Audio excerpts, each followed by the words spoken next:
ॐ हरिः ॐ श्रीगुरुभ्यो नमः। हरिः ॐ। ॐ पार्थाय प्रतिबोधितां भगवता नारायणेन स्वयं व्यासेन ग्रथितां पुराणमुनिना मध्ये महाभारतम् अद्वैतामृतवर्षिणीं भगवतीम् अष्टादशाध्यायिनीम् अम्ब त्वामनुसन्दधामि भगवद्गीते भवद्वेषिणीम्। नमोऽस्तु ते व्यासविशालबुद्धे पुल्लारविन्दायतपात्रनेत्र येन त्वया भारततैलपूर्णः प्रज्वालितो ज्ञानमय प्रदीपः प्रपन्नपारिजाताय स्तोत्रवेत्रैकपाणये ज्ञानमुद्राय कृष्णाय गीतामृतदुहे नमः। सर्वोपनिषदो गावः दुग्धा गोपालनन्दनः पार्थो वत्स सुधीर्भोक्ता दुग्धं गीतामृतं महत्। वसुदेवसुतं देवं कंसचाणूरमर्दनं देवकी परमानन्दं कृष्णं वन्दे जगद्गुरुं। भीष्मद्रोण तथा जयद्रथजला गान्धारनीलोत्पला शल्यग्राहवती कृपेण वहने कर्णेन वेलाकुला अश्वत्थामविकर्णघोरमकरा दुर्योधनावर्तिनी सोत्तीर्णा खलु पाण्डवैरणनदी कैवर्तकः केशवः पाराशर्यवचः सरोजममलं गीतार्थगन्धोत्कटम्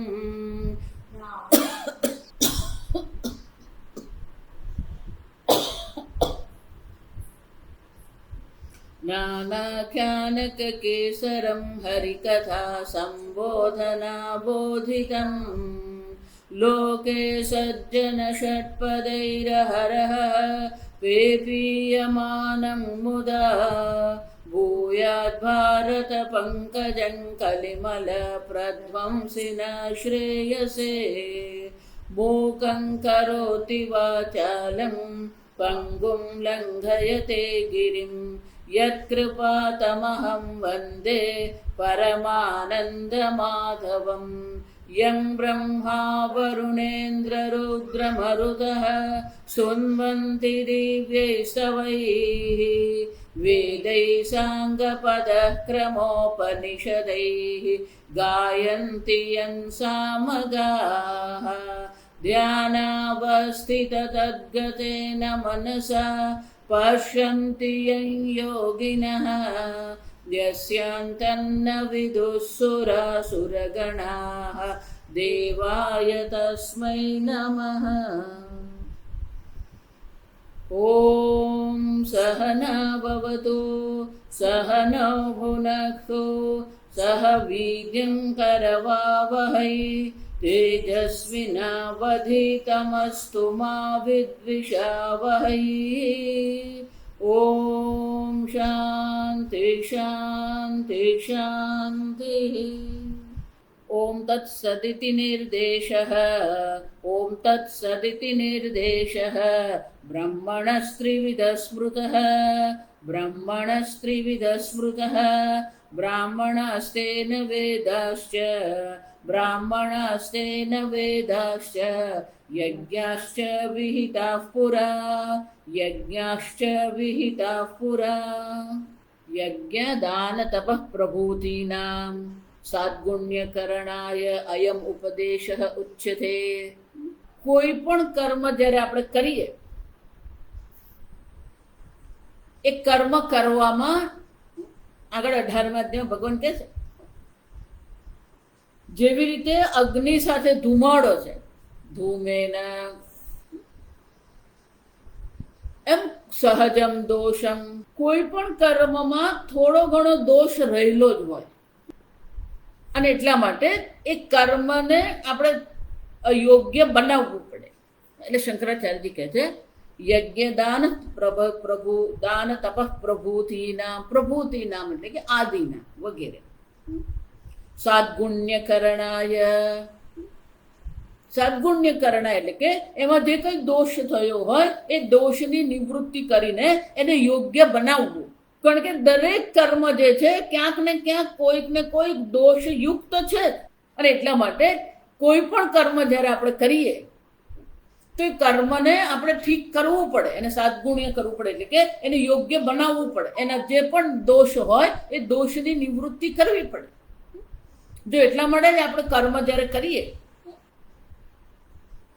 કર્મના અંતમાં શું કહીએ? કાયેન વાચા મનસેન્દ્રિયર્વા બુદ્ધ્યાત્મના વા પ્રકૃતિ સ્વભાવાત. આ જે પણ કર્મ હું કરું છું નારાયણાયેતિ સમર્પયામિ, આ ભગવાનને આપણે અર્પણ કરીએ.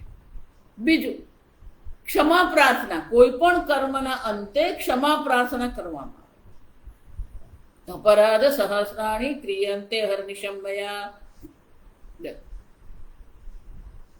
જે પણ કંઈ આપણાથી ભૂલ થઈ ગઈ, ભલે સાત્વિક યજ્ઞ છે, ભલે સાત્વિક દાન છે, ભલે સાત્વિક તપશ્ચર્યા પણ છે, પણ કોઈક નાના મોટા દોષ હોય.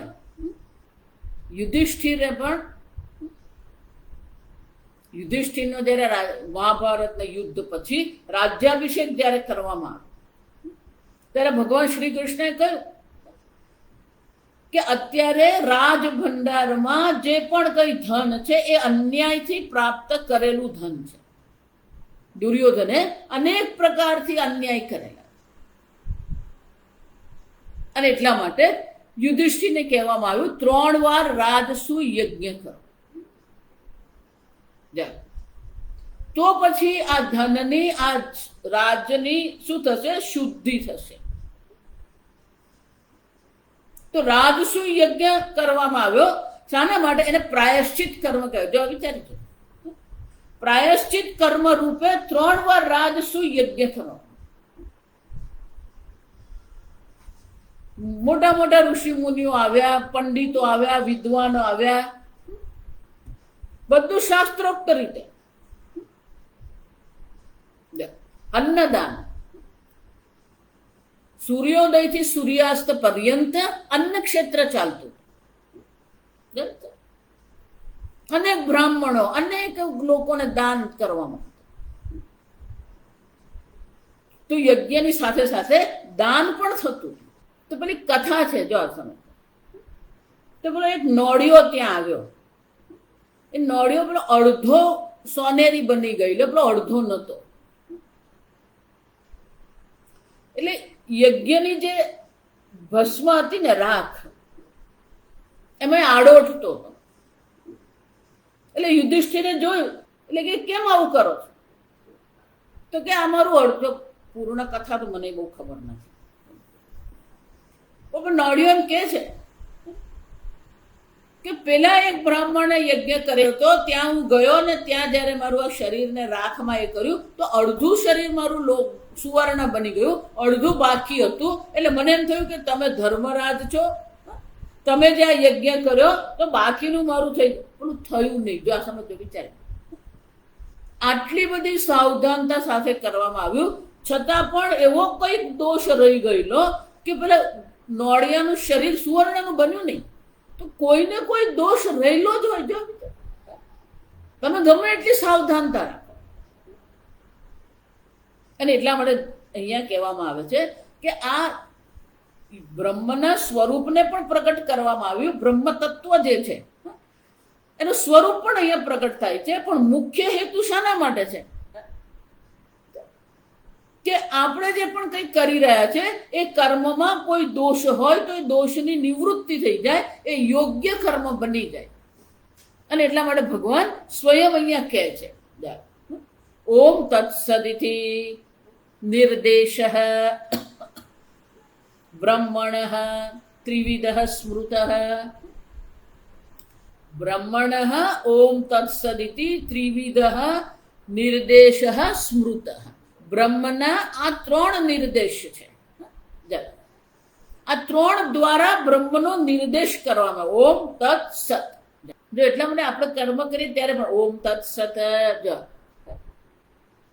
બ્રહ્માજીએ પણ જયારે આ સૃષ્ટિ કાર્ય કર્યું તો આરંભમાં શું કરવામાં આવ્યું? ઓમ અથ ઓમ અથ ઓમ અથ. કે સૃષ્ટિ પણ કર્મ જ છે. તો આરંભમાં પેલો ઓમ અથ કહેવામાં આવે, અંતમાં ઓમ તત્સત એવું કહેવામાં આવે. જો આ ભગવદ્ ગીતાના પણ આપણે અધ્યાયના અંતમાં જે બોલીએ શું બોલીએ? ઓમ તત્સત ઇતિ શ્રીમદ ભગવદ્ ગીતાસુ. અને એટલા માટે બ્રહ્મના આ 3 નિર્દેશ જે છે, સ્મૃત ચિંતિત વેદાંતેષુ બ્રહ્મવિદ્ભિઃ. બ્રહ્મ જ્ઞાનીઓ જે છે, વેદાંતમાં જેમણે આ ચિંતન કર્યું છે, એમણે એવું કહ્યું કે આ 3 બ્રહ્મના નિર્દેશ છે. અને એ શાના માટે છે? બ્રાહ્મણાઃ તેન વિહિતાઃ પુરા વેદાશ્ચ યજ્ઞાશ્ચ. તો નિર્દેશ એટલે કોઈ પણ વસ્તુનો નિર્દેશ કરવો હોય તો એને પેલું નામ હોય. જા સમજો, નામ નિર્દેશ બ્રહ્મણ. આ પુષ્પ છે એમ કહીએ તો પેલું પુષ્પનું નામ કેવું પડે? આ ગુલાબ છે. તો જ્યારે આપણે એમ કહીએ આ ગુલાબ છે, જો આ સમજો બરાબર, તો એ ગુલાબ છે એવું જ્યારે કહીએ તો ગુલાબ એ નામ કહેવાય. એ જ રીતે બ્રહ્મના પણ 3 નામ છે, ઓમ તત્ સત. તો બ્રહ્મના નામનું ઉચ્ચારણ કરીને આપણે આપણા કર્મને શું કરીએ? યોગ્ય બનાવીએ. તેન નિર્દેશેન ત્રિવિધેન વેદાઃ યજ્ઞાઃ ચ વિહિતાઃ નિર્મિતાઃ પુરા. આ 3 દ્વારા જ વેદ અને યજ્ઞનું નિર્માણ કરવામાં આવે. મેં કહ્યું ને કે સૃષ્ટિ કરતી વખતે પણ છે. કોઈ પણ કર્મનો આરંભ કરીએ ઓમ તત્સદિતિ. એટલે ભગવાન કહે છે કે સૃષ્ટિના આરંભમાં જ્યારે વેદની ઉત્પત્તિ કરવામાં આવી, જ્યારે યજ્ઞની ઉત્પત્તિ કરવામાં આવી, ત્યારે એના પહેલા શું કરવામાં આવ્યું? આ 3 ભગવાનના નામ લેવામાં આવ્યું. ઓમ તત્સદિતિ. પૂરા પૂર્વમિતિ નિર્દેશ સ્તુત્યર્થમુચ્યતે. પૂરા કેમ કહેવામાં આવ્યું? કે એ દ્વારા એની સ્તુતિ કરવામાં આવી રહી છે કે કોઈ પણ કાર્યની સિદ્ધિ કરવી હોય, કોઈ પણ કાર્યના દોષની નિવૃત્તિ કરવી હોય તો આ 3 નામ આવશ્યક છે. જો એટલે હું તમને કહું, તમે માનતા હોય, તમે માનતા હોય કે આ યજ્ઞ જે છે હું કરું છું બરાબર છે, પણ જો વિચારજો, યુધિષ્ઠિરે જ્યારે આ યજ્ઞ કર્યો ત્યારે એમાં દોષ રહી ગયો. એટલે મેં આગળ કીધું કે હવે કોઈ યજ્ઞ કરતા હોય તો હું જાઉં નહીં ત્યાં. કે એક તો ખોટા મંત્રના ઉચ્ચારણ ખોટા હોય, આપણે સાંભળવું પડે. શાસ્ત્રમાં તો એવું લખેલું છે, ગરુડ પુરાણમાં એવું લખ્યું છે કે ખોટા મંત્રના જપ કોઈ કરતું હોય, કોઈ પાઠ કરતું હોય, એ આપણે સાંભળીએ ને તો આપણો નરકમાં જવું પડે ને. નરકમાં જાય તો શું કરવામાં આવે? ચાલો હું નથી કહેતી, આપણું ગરુડ પુરાણમાં છે. તો કે એને ખોટા વેદ પાઠનું શ્રવણ કરેલું છે, એટલે ઓગળેલી ધાતુ એના કાનમાં નાખવામાં આવે, આવું એને સજા કરવામાં આવે. ખાલી શ્રવણનું જ, આ ખાલી શ્રવણનું જ પડે. એનો અર્થ શું થયો? પેલું અયોગ્ય પાઠનો પણ શ્રવણ નહીં થવું જોઈએ. જો આ તમે દક્ષિણમાં જાઓ ને, કોઈ ખોટું કરતો ને પેલા કાન બંધ કરી દેવું. એટલે હું કહું, તમે જો એમ માનતા હોય કે હું તો કર્મ કરું બરાબર જ છે, કોઈ કર્મ કઈ નથી. આ સમજજો, ભગવાન 18મા અધ્યાયમાં કહેવાના જ છે કે જેમ અગ્નિની સાથે ધુમાડો હોય એમ કર્મમાં કોઈનો કોઈ દોષ તો રહેવાનો છે. એટલા માટે એ કર્મ આપણે ભગવાનને અર્પણ કરીએ, એની સાથે સાથે આપણે શું કરીએ? ઓમ તત્સદિતિ નિર્દેશ. 3 ભગવાનના નામ નિર્દેશ છે, એના દ્વારા આપણે એ કર્મની પૂર્તિ કરીએ. અને આ 3 નામનો નિર્દેશ કરવામાં આવ્યો એના દ્વારા શું કરવામાં આવ્યું? વેદાહ યજ્ઞાહ પુરા વિહિતાહ.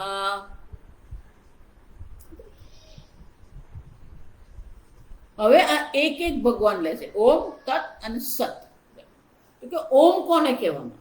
એટલે ભગવાન હવે આ 24મા શ્લોકમાં આપણને કહે છે ઓમ કોને કહેવામાં. તસ્માદોમિત્યુદાહૃત્ય યજ્ઞદાન તપઃ ક્રિયાઃ પ્રવર્તન્તે વિધાનોક્તાઃ સતતં બ્રહ્મવાદિનામ. તસ્માત અને એટલા માટે ઓમ ઇતિ ઉદાહૃત્ય.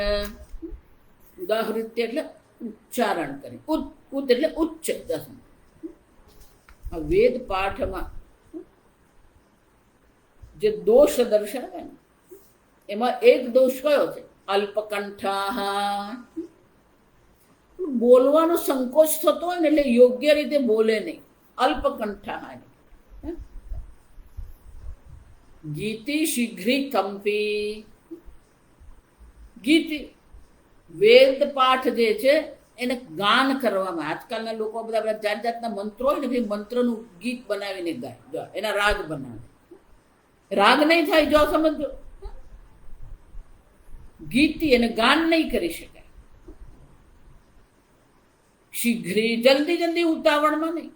કંપી આપણે ડોલતા ડોલતા બોલે ને નહીં. લિખિત પાઠક પેલું જોઈને વાંચીને બોલે. લિખિત પાઠક. અનર્થ જ્ઞાહ એનો અર્થ ખબર નથી પણ બોલવાનો. આ વિષ્ણુ સહસ્ત્રનામ પાઠ કરી દે, પેલા શબ્દનો અર્થ શું થાય એ આપણું કઈ કામ, એ ભગવાન જાણે. આપણે જે આપણે કરવાનું ને એ બધું ભગવાન પર છોડીએ, ને જે ભગવાને કરવાનું ને એને આપણે જવાબદારી લઈને ચાલીએ.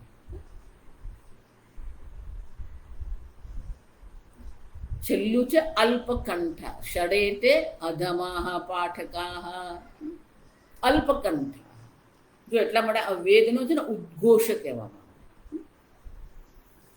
ખુલ્લા અવાજે ઉચ્ચ અવાજે બોલવાનું હોય.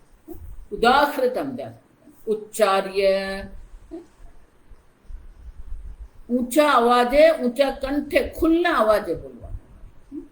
અને એટલે ભગવાન કહે છે તસ્માદોમિતિ ઉદાહૃત્ય ઉચ્ચાર્ય.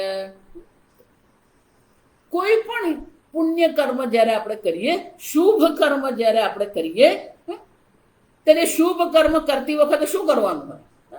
ઓમ ઇતિ ઉદાહૃત્ય ઓમ બોલીને આરંભ કરવાનો. યજ્ઞદાન તપઃ ક્રિયા યજ્ઞાદિ સ્વરૂપાઃ ક્રિયાઃ પ્રવર્તન્તે. પ્રવર્તન્તે એટલે એનો આરંભ કરવામાં. જો આ યજ્ઞશાળા હોય, યજ્ઞશાળામાં બ્રાહ્મણોએ મૌન રાખવાનું. ફક્ત કામની જ વાતો કરવાની. પણ એ પણ ઈશારાથી જ હોય. જો આ સમજજો, ખરેખર જે બ્રાહ્મણો જે છે ને એ લોકો યજ્ઞશાળામાં વાતો નહીં કરે. ધારો કે પેલા બીજા બ્રાહ્મણને બોલાવવું હોય ને તો એને નામથી નહીં બોલાવે. ઓમ ઓમ. જો આ સમજ, પેલો આરંભ કરવાનો હોય આહુતિનો. એમાં પેલા એક બ્રહ્માજી હોય, એ બ્રહ્માજીના એની પાસે આપણે શું કરવું પડે? પેલી પરમિશન લેવી પડે, પૂછવું પડે. શરૂ કરીએ યજ્ઞ એમ તો યજ્ઞનો આરંભ કરીએ એમ પૂછવાનું હોય. ઓમ ઓમથી જ પૂછવાનું જાતું. અને બ્રહ્માજી પણ ઓમ ઓમથી જ બધો એ લોકોનો વ્યવહાર થાય. અસમ. અને એટલે એ કહે છે કે પેલો યજ્ઞ દાન તપનો આરંભ પણ જ્યારે આપણે કરીએ તો એ આરંભ કરતા પહેલા પણ શું કરવાનું? આ ઓમકારનું ઉચ્ચારણ કરવાનું. શાસ્ત્ર વિધાનોક્તાઃ સતતમ સર્વદા બ્રહ્મવાદિનામ બ્રહ્મવદનશીલાનામ. બ્રાહ્મણો જે શાસ્ત્ર વિધાન કરી રહ્યા છે સતતમ સર્વદા બ્રહ્મવાદિનામ વિધાનોક્તાઃ. આ બ્રહ્મવાદીઓ જે છે, આ વેદના જે જાણકારો છે, એમનું આ વિધાન છે. એમના દ્વારા આ વિધાન કહેવામાં આવ્યું છે કે કોઈ પણ કર્મ તમે આરંભ કરો, ઓમથી એનો આરંભ કરો. ઓમ એ ભગવાનનું નામ છે. તસ્ય પ્રણવ તસ્ય વાચક. ઓમના અનેક અર્થ છે, આ સમજવું. અવતિ રક્ષતી ઇતિ ઓમ. જે આપણી રક્ષા કરે ને એને ઓમ કહેવામાં. ઓમ એ પ્રતીક છે. રામ કૃષ્ણ એને પ્રતિમા કહેવામાં. એક રૂપ હોય ને એને પ્રતિમા. આંબામાં અષ્ટભુજા, સદાશિવ, શિવ પાર્વતી, આ બધા શું છે? પ્રતિમા કહેવામાં. વિગ્રહ કહીએ એને, મૂર્તિ નહીં કહેતો. એકવાર પ્રાણ પ્રતિષ્ઠા થાય ને પછી બ્રાહ્મણો એવું જ બોલતા. તમે પૂજારીઓ પણ જુઓ ને, એકવાર પ્રાણ પ્રતિષ્ઠા થઈ ગઈ પછી ત્યાં દેવતા, સાક્ષાત દેવતા ત્યાં છે, પછી મૂર્તિ નહીં રહી. કૃષ્ણ ભગવાન છે પછી ભગવાન છે, ત્યાં વિગ્રહ કહેવાય, એને મૂર્તિ નહીં કહેવાય. તો પ્રતિમા એને કહેવાય. કૃષ્ણ, રામ, શિવ, ગણેશ. ઓમ એ ભગવાનનું નામ છે. 8મા અધ્યાયમાં આપણે બહુ વિસ્તારથી જોઈ ગયા. એને પ્રતીક કહેવાય, એટલે ધ્વનિ છે. ઘણા લોકો પેલા ઓમ લખે, પછી એને પેલું ફ્રેમ કરે, પછી જાત જાતના. તમે જુઓ ને તો લોકો કેવા જાત જાતના પેલા ઓમ બનાવતા હોય. કોઈ પેલા ભૂરા રંગનું બનાવે, કોઈ કેસરી રંગનું બનાવે, પછી એની પાછળ પેલી લાઈટ લગાવે, પછી લાઈટ ઝપકે જ. એકવાર એક જગ્યાએ મારે જવાનું પ્રવચન કરીએ ને, ત્યાં દિવાલ પર પાછળ મોટો ઓમકાર બનાવે, પછી એના પર પાછળ પેલી લાઈટ લગાવે. મારું પ્રવચન થઈ ગયું ને પછી પેલા ભાઈએ પ્રવચનનો જે હોલ હતો ને એની લાઈટ બંધ કરી અને પછી પેલી ચાલુ કરી, એટલે પેલી ઝપકે લાલ પીળી. મેં કેમ આવું કર્યું? કે સવારે અમે 3 વાગે અહીંયા બેસીને ઓમકારનું ધ્યાન કરીએ. લોકો કેવા તુક્કા કરે આ સમજો. જો એટલે અહીંયા શું કહે છે? વિધાનોક્ત એટલે શાસ્ત્ર વિધાનોક્ત. શાસ્ત્ર જે કે એ પ્રકારથી કરવાનું. ઓમ કઈ તમારી મારી વસ્તુ નથી.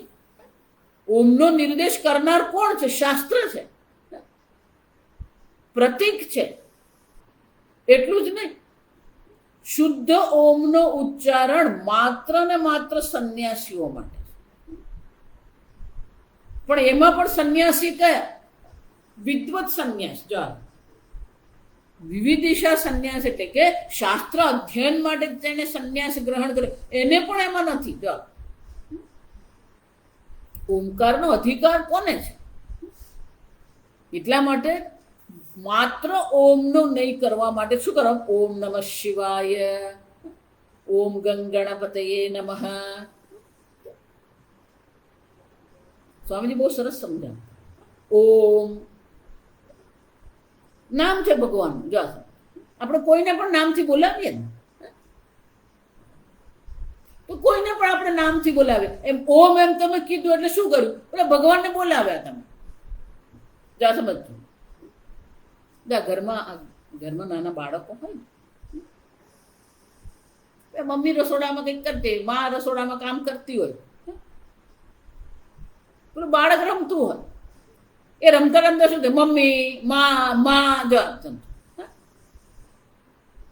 એટલે 1-2 વાર તો પેલી કઈ સાંભળે નહીં, એનું કામ કરતી નહીં. ત્રીજી ચોથી વાર હા બોલ, એટલે પછી પેલો ફરીથી બોલે માં. આ પણ બોલને શું જોઈએ? માં શું ગતન શું જોઈએ? બોલ તો ખરો. માં ભૂખ લાગી, અત્યારે ભૂખ લાગી, શું ખાવું? બોલ. ના પણ બહુ ભૂખ લાગી. હા ભલે ભૂખ લાગી પણ બોલ તો ખરો, શું ખાવું? એમ આપણે ઓમ એટલે બોલે, ભગવાનને બોલે. પછી આ મંત્ર શાસ્ત્ર છે. આ સમજો, મંત્ર વિજ્ઞાન એને કહેવાનું. મંત્ર વિજ્ઞાન વાંચો ને તો બધા મંત્ર કરતા તમે બંદૂક થઈ જાઓ. જો આ સમજો, એટલા વાર ઘણી વાર તમને એવું લાગે ને હું તો બોલું છું ને ખાલી 10% જ બોલું, બાકી 100% જો તમને કહેવા જાઉં ને તો બીજા દિવસે તમે પ્રવચનમાં આવતા જ બંધ થઈ જાઓ.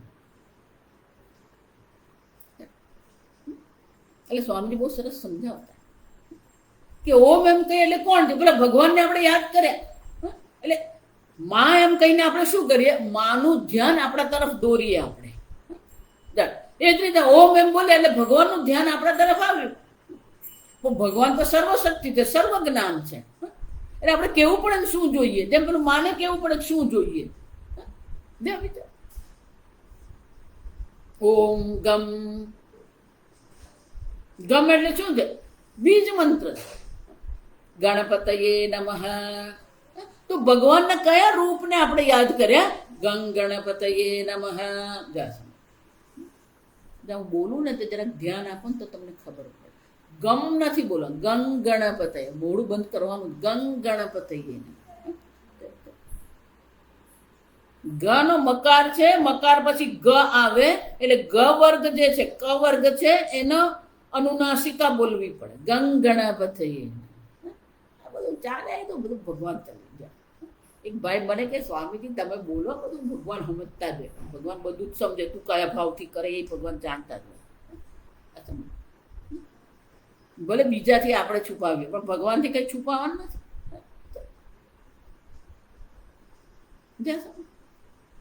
ગંગ ગણપતયે નમઃ. એનો અર્થ શું થયો? એ ભગવાનના અનેક રૂપ છે, એમાંથી આપણે કયું રૂપ લીધું? ગંગ ગણપતયે નમઃ. દરેક ભગવાનનો પેલો બીજ મંત્ર છે. નવરાત્રી, જો દશેરા, વિજયાદશમી, તો ભગવાનની શક્તિ છે. ઓમ હ્રીમ. હ્રીમ એટલે ભગવાનની શક્તિ. શક્તિનો બીજ મંત્ર હ્રીમ છે. એટલે ભગવાનને આપણે યાદ કર્યા, પણ એમાં કોણ? હ્રીમ એટલે તમારી શક્તિ. ભગવાનની 3 શક્તિ જો નવરાત્રિની પૂજા કરીને એમાં પણ 3 હોય. પહેલા 3 દિવસ દુર્ગાની પૂજા હોય, બીજા 3 મધ્યના 3 દિવસ લક્ષ્મીની પૂજા હોય, અંતિમ 3 દિવસ સરસ્વતીની. હ્રીમ તો કીધું, એનો અર્થ શું થયો? ભગવાનની શક્તિનું આવાહન કર્યું આપણે. પણ કઈ શક્તિ? ઓમ હ્રીમ શ્રીમ. શ્રીમ કીધું એટલે શું? લક્ષ્મી. ઓમ હ્રીમ આઈમ. આઈમ એટલે સરસ્વતી. ઓમ હ્રીમ દમ દુમ દુર્ગાય નમઃ.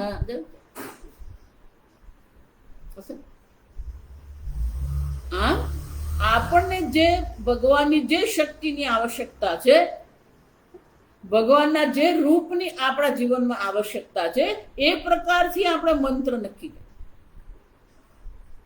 પણ આગળ મેં કહ્યું ને તપશ્ચર્યા કે પેલી નિષ્ઠા નથી આપણી. વર્ષો સુધી કરવું પડે તો આ સિદ્ધ થાય. 1 ને 2 દિવસમાં કઈ થાય નહીં. એક મંત્ર લીધો તો વર્ષો સુધી એનું આપણે કરવું જ પડે. જો અમે પ્રસ્થાનત્રય અધ્યયન કરતા હોય તો અધ્યયનમાં એટલો બધો સમય જાય ને, પેલા જપનો એટલો સમય મળે નહીં. ક્યારેક તો મળે જ નહીં સમય, જપ જ નહીં થાય. પણ સ્વામીજી બહુ સરસ કહેતા કે જપ દ્વારા તમે ભગવાનનું ચિંતન કરો છો. અને આપણે અહીંયા ભણીએ છીએ પણ શું છે? ભગવાન જ છે. ભગવદ્ ગીતામાં આપણે શું ભણી રહ્યા છીએ? ભગવાનને જ ભણીએ, ભગવાનના સ્વરૂપને જ જાણવાનો પ્રયત્ન કરી રહ્યા. પણ એટલે સ્વામીજી બહુ સ્પષ્ટ કીધું કે જ્યારે અધ્યયન કરી રહ્યા છો અને સમય નથી મળતો એટલા માટે તમે જપ નથી કરતા. એનો અર્થ એવું નથી કે જપ નથી કરવાનો. સ્વામીજી બહુ સરસ કીધું અમને કે એકવાર પ્રસ્થાનત્રયનું અધ્યયન પૂરું થઈ જાય પછી તમે જાઓ, પછી તમારે શું કરવાનું? પેલું પુરસ્ચરણ કરવાનું. જો પુરસ્ચરણ એટલે કે તમને જે મંત્ર દીક્ષામાં મંત્ર આપવામાં આવ્યો હોય એ મંત્રના જેટલા અક્ષર હોય એટલા લાખ જપ કરવાના. મેં બધાને કીધું પુરસ્ચરણ તો કરવાનું. એમ બુદ્ધિ તેજસ્વી નહીં થાય. તપશ્ચર્યા દ્વારા, યજ્ઞ દ્વારા, જપ દ્વારા જ આપણી બુદ્ધિ તેજસ્વી બને. ઓમ ઇતિ નિર્દેશ. પણ પછી ઓમ પછી ભગવાનનું કયું સ્વરૂપ આપણે જોઈએ? ઓમ નમઃ શિવાય. ઓમ નમો ભગવતે વાસુદેવાય. ઓમ નમો નારાયણાય. આમ એ ભગવાનનું નામ લેવા. દરેક ભગવાનની વિશેષતા. વિઘ્ન કરતા પણ ગણપતિ છે, વિઘ્ન હરતા પણ ગણપતિ. અધર્મ કરો તો જીવનમાં વિઘ્ન લાવવાના જ.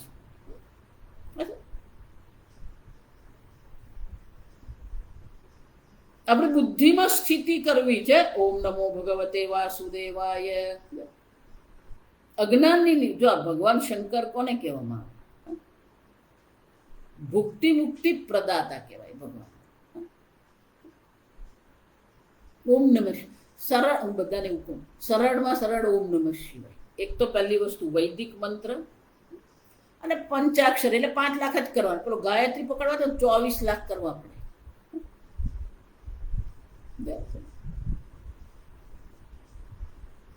જેમ શંકરાચાર્યજીનું ભાષ્ય છે ને, એવી રીતે બીજા 2 મહાત્મા થઈ ગયા જેમણે શંકરાચાર્યજીને ભાષ્યને આધારિત જ પણ સ્વતંત્ર ટીકા લખી. એક શંકરાનંદી મહારાજ થઈ ગયા, એક મધુસૂદનાચાર્યજી થઈ ગયા. શંકરાનંદી મહારાજે જે લખ્યું ને એ એમનું તો સંન્યાસ પર જ, એ તો એમ જ કે સંન્યાસ લે નહીં ત્યાં સુધી મોક્ષ થાય. એમનું તો એમ કડકાઈ જેટલી છે એમની. મધુસૂદનાચાર્યજી કૃષ્ણ ભક્ત. જો આપણે આજે ગીતા ધ્યાનના શ્લોક બોલીએ ને, મધુસૂદનાચાર્યજીની રચના કરી.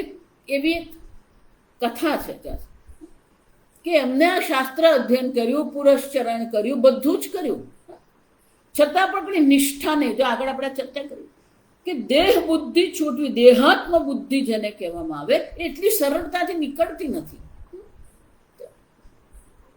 એટલે પેલી નિષ્ઠા નહીં થાય. જ્ઞાનમાં જે નિષ્ઠા થવી જોઈએ એ જ્ઞાનમાં નિષ્ઠા થાય જ નહીં. જો એટલે મૂંઝાયા કરે કે શું કરું શું કરું. એટલે પછી હમણાં વિચાર કર્યો કે આ વિઘ્ન હરતા તો આપણા ગણપતિ જ છે ને, એટલે હમણાં ગણપતિની પૂજા શરૂ કરી, જપ શરૂ કર્યા. થોડા વર્ષો કર્યા પણ કઈ આપણી દેશી ભાષામાં પત્તો લાગ્યો નહીં. એટલે એમને ગુસ્સો આવે ગણપતિ કે તમારી રોજ આ ષોડશોપચાર પૂજા કરું છું, જપ કરું છું, કઈ થતું જ નથી. એટલે એ પેલા ત્યારે તો પેલી ઘાસની ઝૂંપડી બનાવીને જ રહેતા મહાત્મા. એટલે પેલું ગણપતિની જે પ્રતિમા હતી ને, એટલે ગુસ્સો આવે એટલે ગણપતિની પ્રતિમાને એમણે ઉપર મૂકી દીધી. ઘાસની ઝૂંપડીમાં આમ નાનું વસ્તુ બનાવી, વસ્તુ મૂકવા માટે એટલા ઉપર મૂકી દીધા ગણપતિ.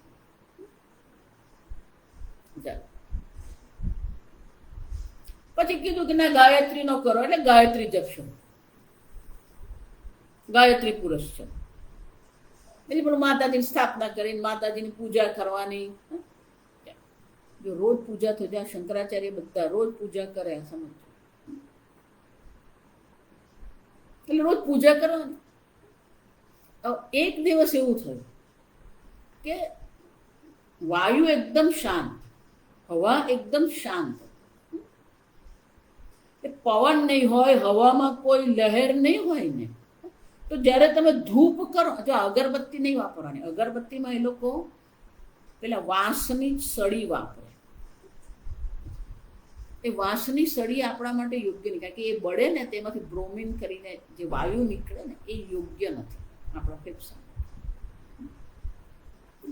અગરબત્તી નહીં વાપરવા, આપણા ધૂપ બત્તી.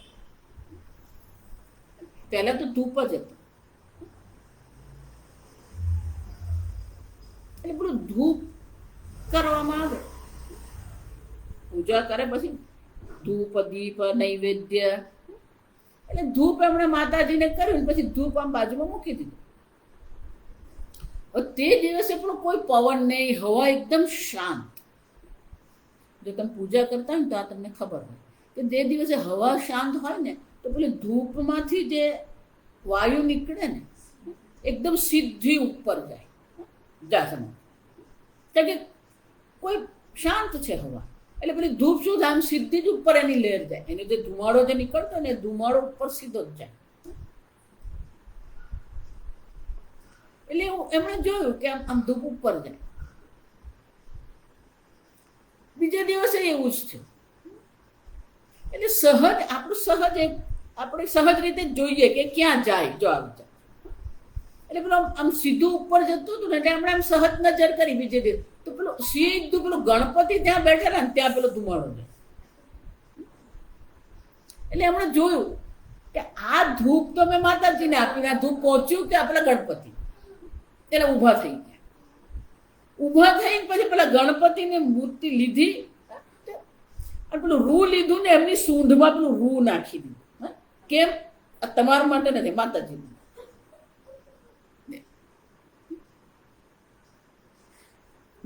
પણ ગુસ્સો આવ્યો એમને કે તમે કેમ આ સૂંઘો છો? એ રૂ દબાવી દીધું. જેવું એમને રૂ દબાવ્યું પેલા ગણપતિ ત્યાં હાજર છે. જો આ હકીકત છે. ગણપતિએ સાક્ષાત દર્શન એમને આપે. એટલે એ તો પેલા ગુસ્સામાં હતા. જો વિચાર એમને એવો ગુસ્સો આવ્યો તો પેલા રૂ દબાવતા હતા ને અચાનક જ ગણપતિ પ્રગટ થઈ ગયા. એટલે એમને એટલું આશ્ચર્ય થયું. એટલે ગણપતિ હસતા હતા. એટલે એક તો ગણપતિ પ્રગટ થાય એનું આશ્ચર્ય અને ગણપતિ હાસ્ય કરતા હતા એનું આશ્ચર્ય.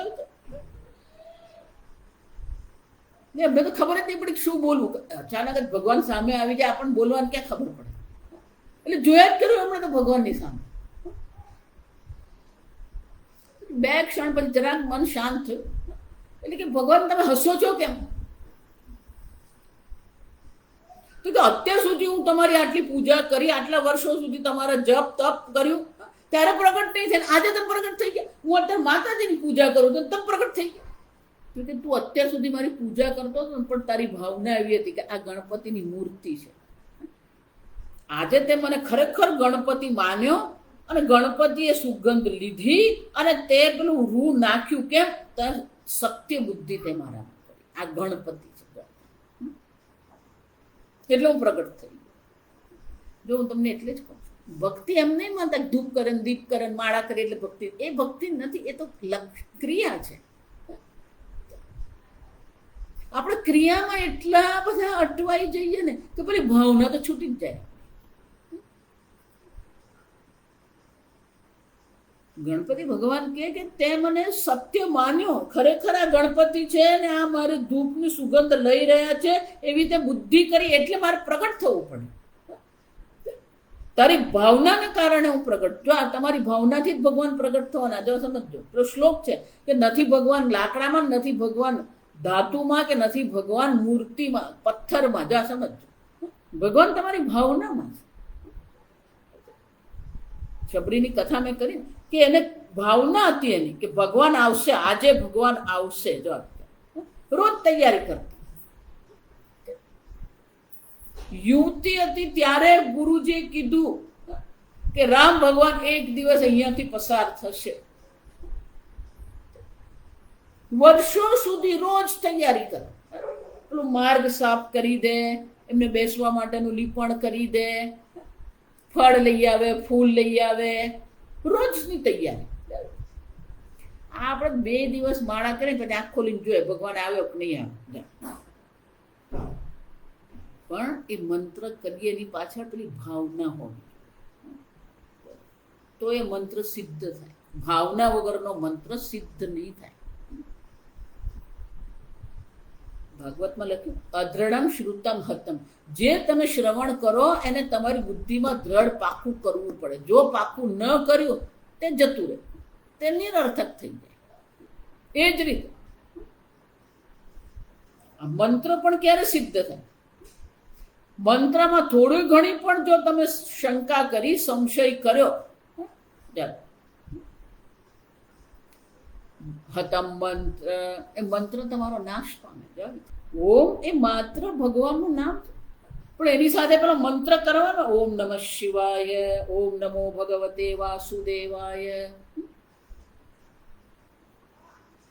આપણા કુળના, આપણા ગુરુના જે ભગવાન હોય એનો મંત્ર આપણે ગુરુ પાસે મંત્ર દીક્ષા લઈએ અને પછી એ મંત્ર કરીએ. ઓમ તત્સ ઇતિ નિર્દેશ. આ ભગવાનનો ઓમ એ ભગવાનનું નામ છે અને એના ઉચ્ચારણ સાથે જ આપણે કરવાનું.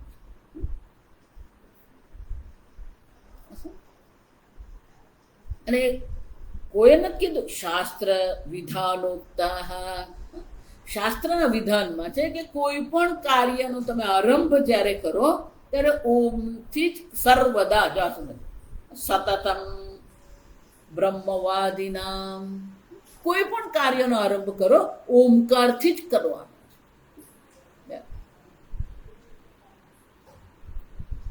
આમ કેમ? કારણ કે એ ભગવાનનું નામ છે. આમ ભગવાન કહે છે કે યજ્ઞ દાન તપ, કોઈ પણ ક્રિયા જે છે એ ક્રિયા પ્રવર્તન તેનો જ્યારે આરંભ તમે કરો ત્યારે આ ઓમકારના ઉચ્ચારણ સાથે કરો. ઉદાહરણ એટલે ઉચ્ચારણ કરો. ઓમકારનો ઉચ્ચારણ સાથે જ તમારે એનો કાર્યનો આરંભ કરવો. બીજું ઓમ તત સત. તત એટલે શું? એટલે ભગવાન હવે સમજ. તદિત્ય અનભિસંધાય, તદિત્યનભિસંધાય ફલમ યજ્ઞ તપઃ ક્રિયા, ફલમ યજ્ઞ તપઃ ક્રિયા, દાન ક્રિયાશ્ચ વિવિધાઃ, દાન ક્રિયાશ્ચ વિવિધાઃ, ક્રિયન્તે મોક્ષકાંક્ષિભિઃ, ક્રિયન્તે મોક્ષકાંક્ષિભિઃ. આ બધું કોના માટે છે? મોક્ષકાંક્ષિભિઃ. તદ ઇતિ, તદ એટલે કોણ? એ પરમાત્મા. જાસુ તદ ઇતિ બ્રહ્મ અભિધાનમ ઉચ્ચાર્ય. તદ એ ભગવાનનું જ નામ છે. જો સમજ, અભિધાન એટલે નામ. તદ એ ભગવાનનું નામ છે. એ ભગવાનનું નામનું ઉચ્ચારણ કરીને યજ્ઞ દાન તપ ક્રિયા, એ દાન ક્રિયાશ્ચ.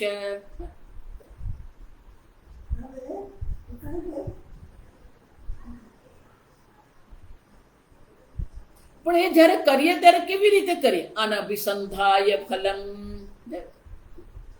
કર્મફળનો અભિસંધાન એટલે કે કર્મફળની ઈચ્છા વગર, એનું અનુસંધાન નહીં. આ હું કર્મ કરીશ, મને આ કર્મફળ મળશે, આ કર્મફળ માટે હું આ કર્મ કરું છું.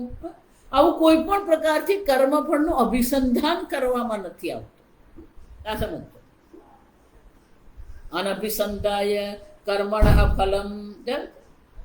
કર્મફળનો કોઈ પણ પ્રકારથી આ કર્મફળ માટે હું આ કર્મ કરું છું એવો કોઈ નહીં. નિષ્કામ ભાવથી, આપણે સીધી ભાષામાં કહીએ તો નિષ્કામ ભાવથી જ્યારે કર્મ કરવામાં આવે, તો નિષ્કામ ભાવથી જ્યારે આપણે કર્મ કરીએ, યજ્ઞ તપઃ ક્રિયા, દાન ક્રિયા ચ વિવિધાઃ ક્રિયન્તે.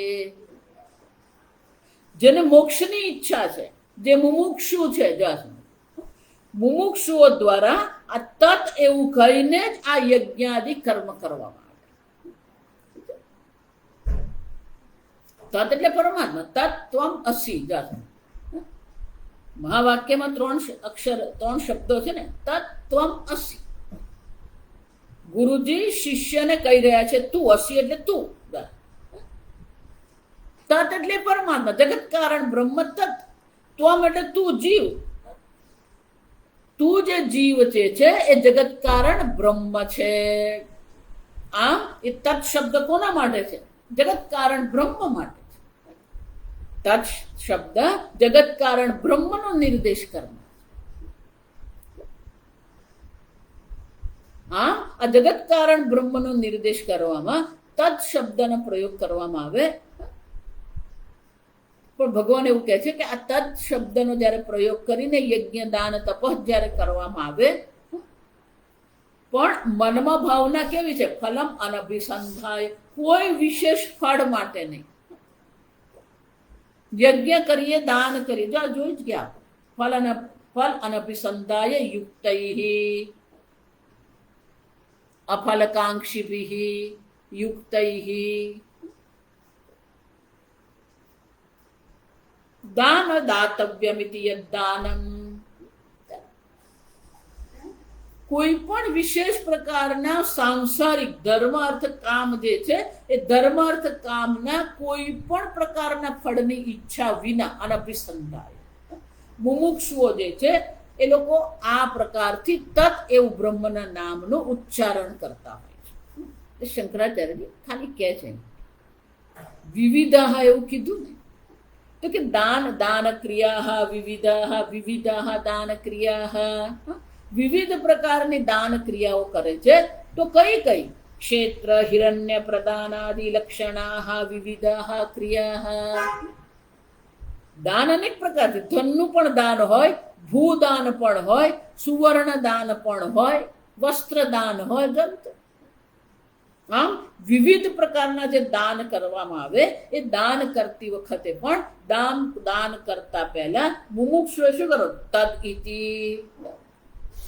તત્ શબ્દનું ઉચ્ચારણ કરીને યજ્ઞ દાન તપક કરવાના હોય. અને કર્મફળનો કોઈ પ્રકારથી પણ ઈચ્છા, વિશેષ કર્મફળની ઈચ્છા નથી. ઓમ તત્ શબ્દયો વિનિયોગ ઉક્ત. આ ઓમ અને તત્ શબ્દનો વિનિયોગ એટલે કે એનો પ્રયોગ ક્યાં કરવાનો એ દર્શાવ્યું. હવે સત શબ્દ માટે ભગવાન કહી રહ્યા છે 26મા શ્લોકમાં.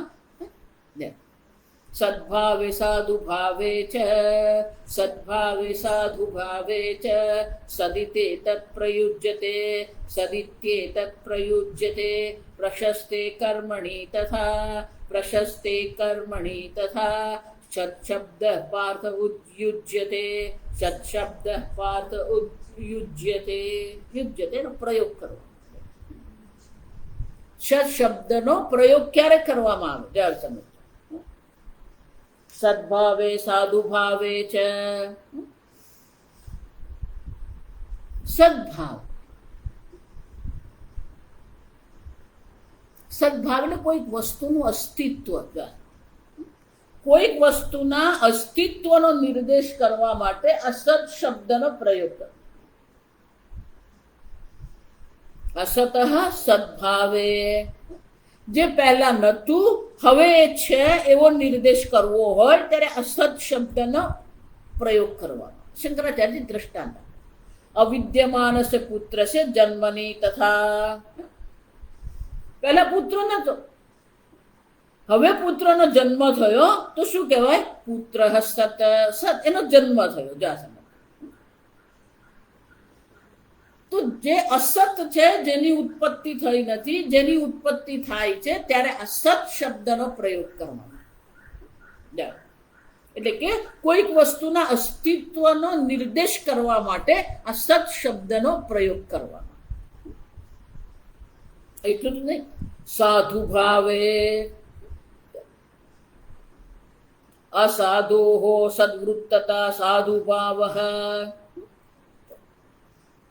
સાધુ કોને કહેવાય? અસદવૃત્તસ્ય અસાધો. અસદવૃત્ત એટલે કે જેનું આચરણ અયોગ્ય છે. ચોથા અધ્યાયમાં ભગવાન કહી ગયા, 9મા અધ્યાયમાં પણ, જે જેનું આચરણ જ અયોગ્ય આચરણ છે, અધર્મ કરનારા જે છે, એ જ્યારે યોગ્ય આચરણ કરે, સદવૃત્તતા સાધુ ભાવ તસ્મિન સાધુ ભાવે સદિતિ અભિધાનમ.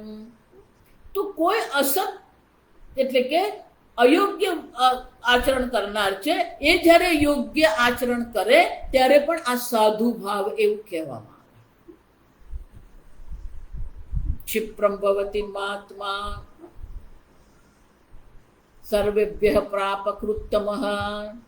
સર્વમાં સૌથી વધારે પાપ કરવા વાળો હોય એ પણ શું છે? એકવાર જે આ નિશ્ચય કરી લે, મારે બ્રહ્મ જ્ઞાન પ્રાપ્ત કરવું છે, મારે મોક્ષ પ્રાપ્ત કરવો છે, શુભ નિશ્ચય. આગળ જોઈ ગયા, એકવાર શુભ નિશ્ચય થઈ જાય તો શું છે? ક્ષિપ્રમ ભવતિ મહાત્મા. તત્કાળ એ પણ સાધુ બની જાય. એનો અર્થ શું થયો? સાધુ કોને કહેવાય? તમારી ભાવના તમને સાધુ બનાવે છે. સાધુ ભાવ એ ભગવાન જે કહે છે, તમારી ભાવના તમને સાધુ બનાવે. તમારી ભાવના યોગ્ય છે, તમે સાધુ છો. ગ્રહસ્થ પણ સાધુ હોઈ શકે, માત્ર સંન્યાસી જ સાધુ નહીં કહેવાય. જો સમજ, એ જ તો આપણા વૈદિક ધર્મની મહત્તા છે. સાધુ એટલે એવું નહીં માનવાનું કેસરી કપડા પહેરીને. ગ્રહસ્થ પણ સાધુ હોઈ શકે. કેમ? એનું સદાચરણ છે. સાધુ કોને કહેવાય? શાસ્ત્રોક્તકારી, જે શાસ્ત્ર વિધાન અનુસાર જીવન જીવી રહ્યો છે, જે ઈશ્વરની ભક્તિ કરનારો છે, એ સાધુ છે. ભલે પછી એ ગ્રહસ્થ હોય.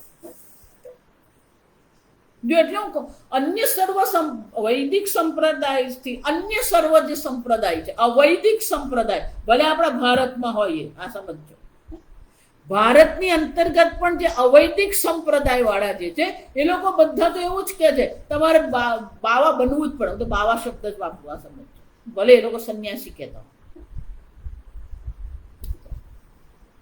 એ લોકો એમ જ માને ગ્રહસ્થ એટલે બધા ભોગી. નહીં, અર્જુન સંન્યાસી હતો નહીં. અર્જુન ગ્રહસ્થ નહીં, મહાગ્રહસ્થ હતો. જ્યાં ગયો ત્યાંથી એક લઈને આવેલો, આ સમજો.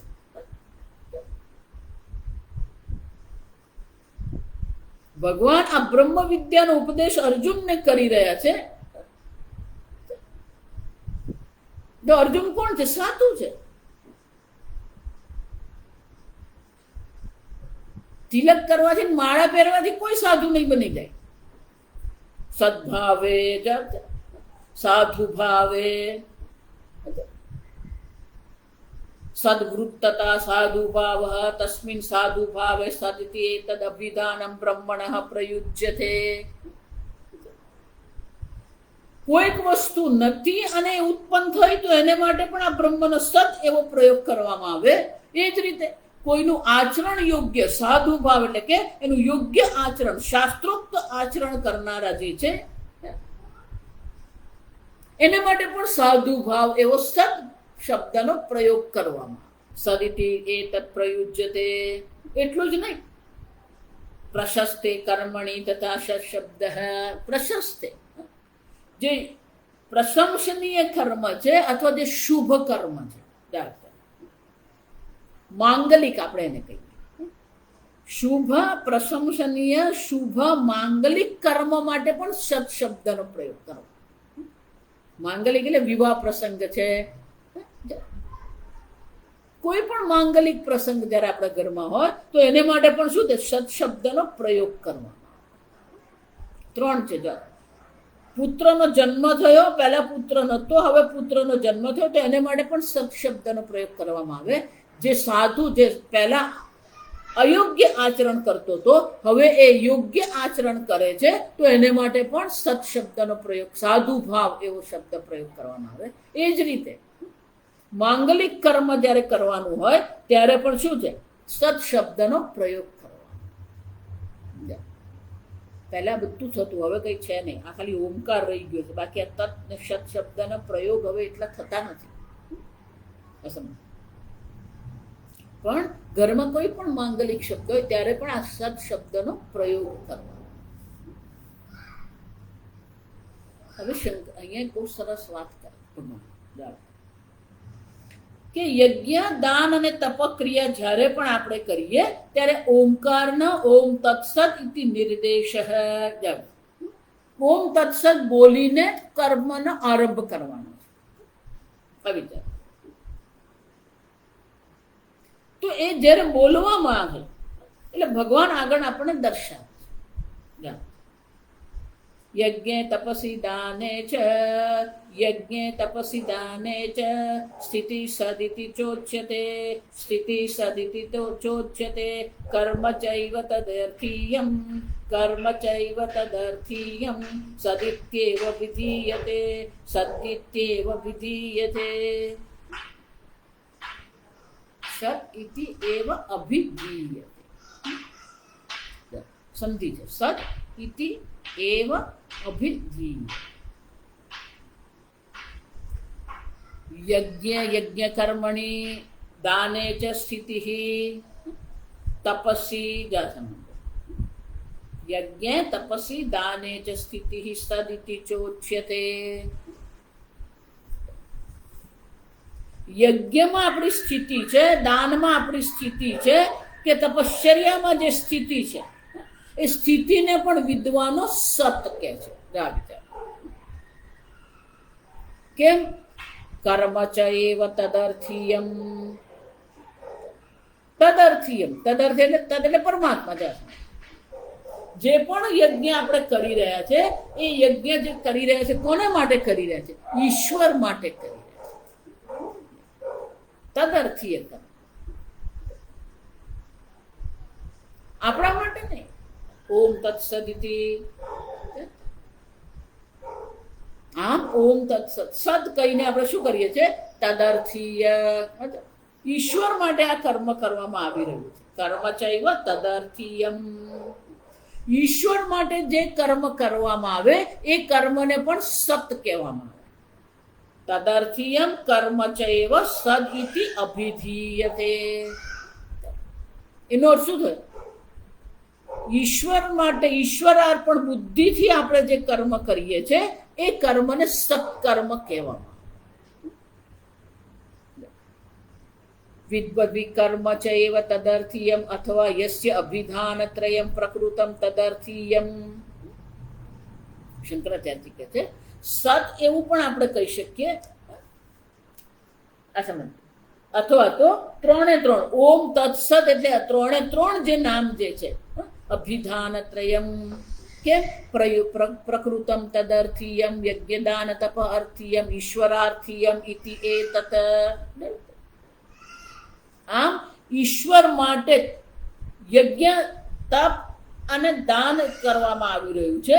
જે કર્મ કરવામાં આવી રહ્યું છે એ ઈશ્વર માટે, ઈશ્વરની પ્રસન્નતા માટે હું આ કર્મ કરું. સંકલ્પ કરીને ત્યારે એવું કહેવાનું ઈશ્વર પ્રીત્યર્થમ મમોપાત સમસ્ત દુર્તિક્ષય દ્વારા શ્રી પરમેશ્વર પ્રીત્યર્થમ. આ કર્મો શાના કોના માટે કરું છું? ઈશ્વરની પ્રીતિ માટે. મને આ સંસારની અંતર્ગત કોઈ કર્મ ફળની ઈચ્છા નથી. ઈશ્વરની પ્રસન્નતા માટે હું આ કર્મ કરું.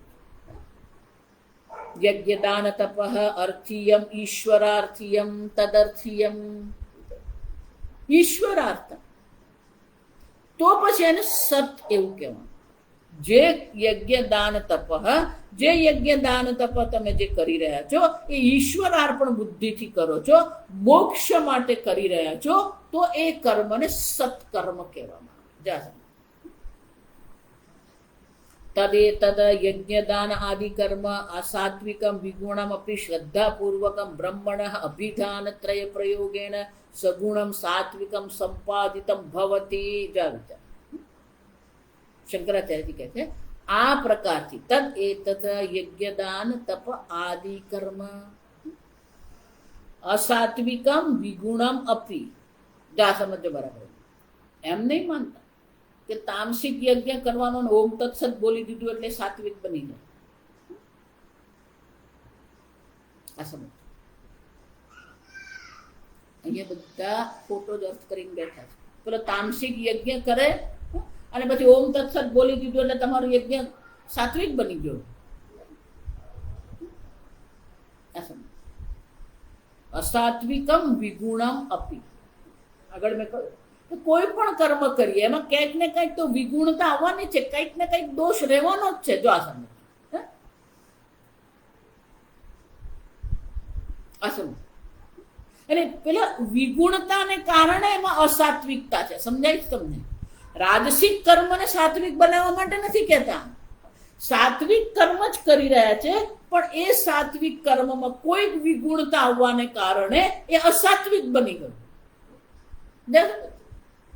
સાત્વિક યજ્ઞ જ કરવામાં આવી રહ્યો છે, પણ એ કોઈક વિગુણતાને કારણે એમાં અસાત્વિકતા આવી જાય છે, તો ઓમ તત્સદિતિ કહેવામાં આવે તો એ સાત્વિક થઈ જાય. સમજ. શ્રદ્ધાપૂર્વકમ બ્રહ્મણઃ અભિધાનત્રય પ્રયોગેણ. બ્રહ્મના આ ત્રણ નામના પ્રયોગથી વિગુણમ સગુણમ સાત્વિકમ સંપાદિતમ ભવતી. શ્રદ્ધાપૂર્વક જ્યારે આપણે આ ત્રણ નામનો નિર્દેશ કરીએ, આ ત્રણ નામનો ઉચ્ચારણ કરીએ, તો એનામાં જે પણ વિગુણતા આવી છે, અયોગ્યતા જે છે, એ સગુણમ સાત્વિકમ ભવતી. તો આ ઓમ તત્સત જે પ્રયોગ કરવામાં આવી રહ્યો છે એ તામસિકને સાત્વિક બનાવવા માટે કે રાજસિકને સાત્વિક બનાવવા માટે નથી.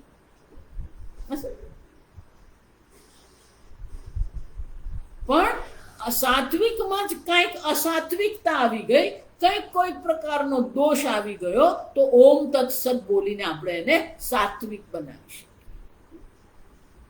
સગુણમ સાત્વિકમ સંપાદિતમ ભવતી. આ કેટલાક લોકોને એવી આદત, પહેલા ખોટું કરે, આ બધા યજ્ઞ કરે ને, પેલા યજ્ઞ કરે પછી એમાં બધું જાત જાતનું ખોટું થઈ જાય. હમણાં જ મને કઈ નહીં, આપણે છેલ્લે ભગવાનને આપી દેવાનું છે. ભગવાનને આપવાનું છે એટલે આપણે ખોટું કરવાનું.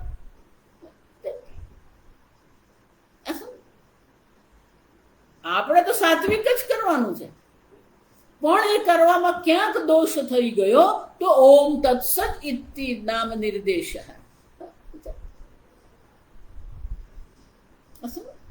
એટલે આગળ શંકરાચાર્ય શું કહી ગયા આપણને? સાત્વિક કર્મ, સાત્વિક યજ્ઞ, સાત્વિક આહાર, સાત્વિક દાન, સાત્વિક તપશ્ચર્યા શાના માટે કહે છે? આ દાન એ આપણે સ્વીકારીએ, આપણે એ પ્રકારથી કરીએ. રાજસિક અને તામસિક શાના માટે કહેવામાં આવ્યો છે? એનો ત્યાગ કરીએ. જાસમ રાજસિક, તામસિક અને રાજસિક જે દર્શાવવામાં આવી રહ્યા છે એ ભગવાન શાના માટે દર્શાવે છે? કે આપણને ખબર પડે કે આપણે જે કર્મ કરી રહ્યા છે એ રાજસિક તામસિક તો નથી ને. જો એ રાજસિક તામસિક હોય તો શું કરવાનું છે? એનો ત્યાગ કરવાનો છે. સાત્વિક જે છે એને અપનાવવાનું છે, પેલા બેનો તો ત્યાગ કરવાનો. હવે આ બે જેનો ત્યાગ કરવાનો છે એને શું ભગવાન ઓમ તત્સત દ્વારા સાત્વિક બનાવવાનું કહેવાના ભગવાન?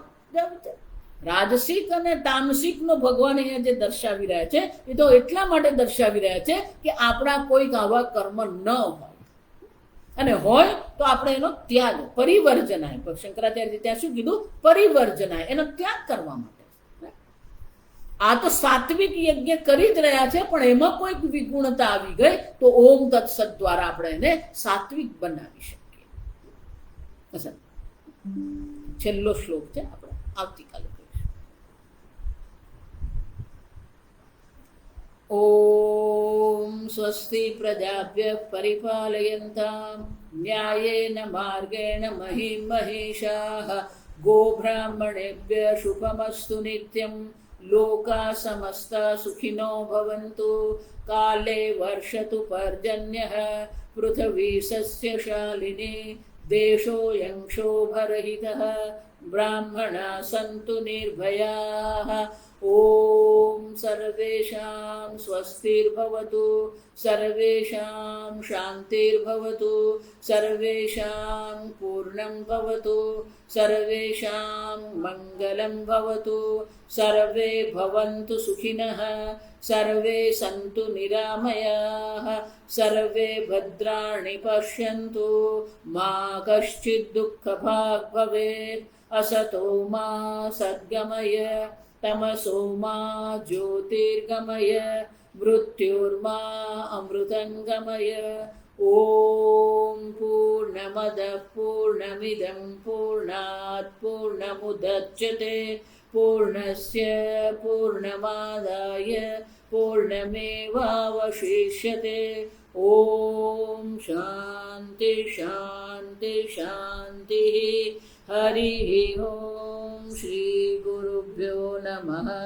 હરિ ઓમ.